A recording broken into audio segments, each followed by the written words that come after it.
पावसाळ्याच्या दिवसात फणसाची हटळा उकडून खाऊची मज्जा वेगळीच असते। त्याची भाजी पण लय मस्त लागतात। तर ती साठवून कशी ठेवायची याची पद्धत आज तुमका आम्ही दाखवणार आहोत। ही पद्धत फार पूर्वीपासून कोकणात चलत इलेली हा। आमची पणजी आणि आई करायची, तिनं नंतर आयन पुढे जाऊन नानीक पण शिकवलं। तर नानी आता आपल्याला दाखवणार। हटळा शेणाच्या जमिनीवर पसरून घेतली की त्यात थोडा पाणी घालायचं आणि ती सगळी भिजवून घ्यायची। त्यानंतर सुकी लाल माती घ्यायची आणि ती सगळ्या हटळांका हळूहळू फासूक सुरुवात करायची। मातीच्या ओलाव्याप्रमाणे त्याच्यात पाणी घालून तिका अजून ओला करून घ्यायचं आणि नीट एकजीव करून घ्यायची ती सगळी। जसा तुमका हवा तसा तुमच्या प्रमाणानुसार तुम्ही माती आणि पाणी घालून ते सगळे नीट एकजीव करू शकता। ही हटळा भरपूर दिवस टिकूसाठी ही पद्धत केलेली असते।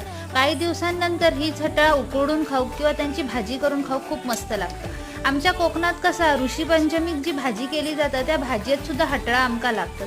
तर त्या टायमापर्यंत ही हटळा पुरूक हवी म्हणून आम्ही अशी ही साठवण करून ठेवतो। तर तुमका जर हा व्हिडिओ आवडला असलो तर नक्कीच कमेंट करून सांगा।